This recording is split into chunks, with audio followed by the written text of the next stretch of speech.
বিদেশ থেকে তো আসলাম, কোরবানি যা এসে গেল, দেখি একটা গরু কিনা নিকবো। দালাল এক ফোন দেই। হ্যালো দালাল সাহেব। হ্যাঁ হ্যালো, কোন ভাই? আপনার কাছে কি গরু আছে? আমার একটা গরু রাখতো। আরে ভাই, গরু থাকবে না মানে কোন কি? গরু আমার কাছে তো অবশ্যই আছে। গরু নাই মানে আমি দালালি কি কিসের জন্য করি তাহলে? আপনি আসেন, সমস্যা নেই, গরু আমার কাছে আছে। আচ্ছা ভাই থাকেন, আমি আমি যাবিনছি। হ্যাঁ আচ্ছা হোক, আসেন, সমস্যা নাই, আসেন। এ মিস্ত্রির ভালো করে কাম করেন, বাড়ি আর একতলা করা নেবে, বুঝছেন? ভালো করে কাম করেন।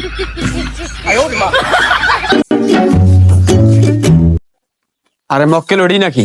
মক্কেল ওডি হলে মক্কেলে ফাঁসামো আইস। দালাল সাহেব ওটি বসে আছে নাকি? ওটি তো দেখা যাবিনছে, দেখি তো। দালাল সাহেব ভালো আছেন? হ্যাঁ আছি, আল্লাহ পাকের রহমতে ভালো আছি। তো বলে নিবেন, গরু কি দামরা নিবেন না গাই নিবেন?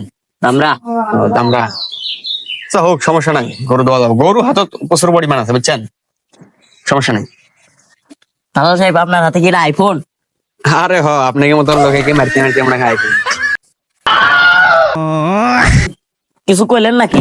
আরে না, সমস্যা নাই, গরু বলে নিবেন আপনার। চলেন গরু দেখে নিয়ে আসি। চলেন। চলেন। এত স্বাদের গরু আমার টাকার জন্য আমার এই কোরবানির সময় গরুটা বেঁচে দেওয়া লাগবে নিচ্ছে রে। ভাই আমি তো গরু সম্পর্কে কিছু জানি না, আমাকে একটা ভালো করে নিয়ে দিন। আরে পাগলা লোক, আপনি সমস্যা নাই, আমার থেকে গরু নিলে আপনি জিততেন। আমার কাছে দামরা গরুরও 500-600 করে দুধ হয়, জানেন আপনি খবর? তাই নাকি? আমি তো শুনিনি কোনোদিন দামড়া গরুর দুধ হয়। আরে বাস্তব প্রমাণ দেখাবো আপনাকে, আসেন। চলেন। আরে এই 5-6 বছর ধরে গরুটা পালা পোষা করবে নাকছে, এই টাকার কাছে এই কোরবানির সময় গরুটা বেঁচে দেওয়া লাগবে নাকছে। আরে ওই তো গরুওয়ালা ভাই। চলেন। গরু তো বেচবেন নাকি ভাই, নাকি? আরে ভাই হ্যাঁ বেসমই তো ভাই, কি আর করবো, বেসাই তো নাকি। তাহলে ভাই লাল আছে। তা ভাই গরু কত হলে বেচবেন? ভাই গরু 50 ভিতরে ছেড়ে দেবো আর কি। 50 বেচলে ভাই আমাকে দেন 10। আর ভাই কি আর করবো। আচ্ছা হোক ভাই, আচ্ছা হোক ভাই, গরুওয়ালার সাথে আলাপ হলো 95 এরকম ছাড়বো না। এই বেশিও দেয় না, কমান দেয় না। কমাইলে ভাই 1 লাখ মিল। আরে ভাই এটা আপনি কি কইলেন? গরু আমি বেচবেন, আপনি বেচবেন, আপনি সালেম থাকেন। চালালে হাতত পুলেন তুলে যা হয়। আরে ভাই গরুটা আপনি দেখেন, এই গরুটার দামরা হইলে হবো কি? এই গরুটার 600 করে দুধ হয় বর্তমানে। আর এই গরুটা ভাই ভারতের ওই জায়গা থেকে আমি আনছি। এই গরুটা বুঝছেন, বাংলাদেশের ভাই 1 পিসি আছে, সেই 1 পিসি তো ওই ভাইয়ের কাছে পাবেন। গরুটা কোনো জায়গায় পাবেন না। আর গরুটা আপনি যে রেট দিবেন, এই রেট মনে করেন সরকারি রেট। 95 মনে করেন যে আর 1 লাখ মিল করে দিবেন আর কি। গরু ভালো আছে। তো ভাই আপনি করলে দামড়া গরুর জিনিস কয়। হেট ভাই, আপনি জিনিস কোরবানি দিবেন না গরু কোরবানি দিবেন? ফাইলে মেরেছেন। গরু এটা নিলে না, না নিলে নাই। 10 দিয়ে গরু আনলে না, আমি গরুওয়ালার সাথে কথা বলি। এ ভাই ফাইলে মারেন, গরু আমার সাথে নেবেন, গরুওয়ালা আমি বর্তমান। ফাইলে মারেন না কেন? আরে ভাই আপনি চেতেন কে? এই গরুওয়ালা মনে করেন 1,30,000 কম দেয় না, সেই গরু আমি 1,15,000 দিয়ে নিয়ে দিবেছি। আপনি চেতেন কে? এই গরুটা জানেন আপনি কত হবো? 2 লাখ পার হবে এই গরু।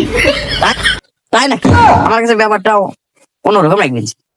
আরে ভাই অন্য রকমের কি আছে? গরু ভালো আছে বুঝছেন, গরু দুধ টুধ কম হয়, এটা শিওর। গরুর গুস্তটা খুব খারাপ হবো না, ভালো হবো বুঝছেন। এমনও আছে এই গরু সিদ্ধ করে না অনেক হয়, আপনি কাঁচাই খাওয়ার মধ্যে এরকম গরু, সেই রকম গরু। গরু ভালো বুঝছেন। তাই নাকি? হ্যাঁ ভাই গরু ভালো। আচ্ছা ভাই আপনি ফির কত দনিক বা? আরে ভাই সমস্যা নেই বুঝছেন, এই গরু ভালো আছে তো। আমাকে তো 35,000 টাকা দেওয়া লাগে। আচ্ছা হোক, আমাকে 10,000 টাকা দিন। লস হয় আমার, যেহেতু আপনি আমার এলাকার লোক, বাইর থেকে আসছেন, বুঝেন নাই। আর আমি তো আপনাকে মনে করেন যে গরুটা দেখাবেন যে ভালো মতো গরু ভালো আছে বুঝছেন। আচ্ছা গরুর ওই চেয়ারা খারাপ দেওয়া যায়, কিন্তু অন্য দিক দিয়ে ভালো আছে। গরুর জিনিসপাতি গুলো ভালো আছে, দেখলেন না, ধীরে দুটোই হোক 10 কেজি বার হোক, বুঝেন না এই জিনিসটা। ঠিক আছে নেন। গরু আর ম্যানেজ করি। গরু তো ভাই খালি 40,000 করে নেয় না বুঝছেন। তো গরুর যে অবস্থা, গরুর জায়গায় জায়গায় ঠ্যাং ভাঙা সমস্যা করবে। এই গরু 40,000 নেয় না, তাও এটা গরু নিয়ে দিবেন বুঝছেন। তা কি কোন আপনি? ভাই কি আর করবো, আর 5,000 টাকা বাইরে দেওয়া যায় না। ভাই গরুর যে সমস্যা, 1 টাকাও দিয়ে পাবো না। 39,000 টাকা দিবেন আপনি? দেন তাহলে এই গরু দেন। কি আর করবো ভাই, নেন। আচ্ছা হোক, তাহলে দেনা পাওনা নিয়ে আলাপ করে টাকার পয়সা দিয়ে নেন করি। তো ভাই আপনি তো খুশি? হ্যাঁ ভাই আমি খুশি। তো ভাই আপনি তো খুশি? হ্যাঁ ভাই, আমি খুশি। এইভাবেই দালাল প্রতিনিয়ত বাস দিয়ে চলছে মানুষকে।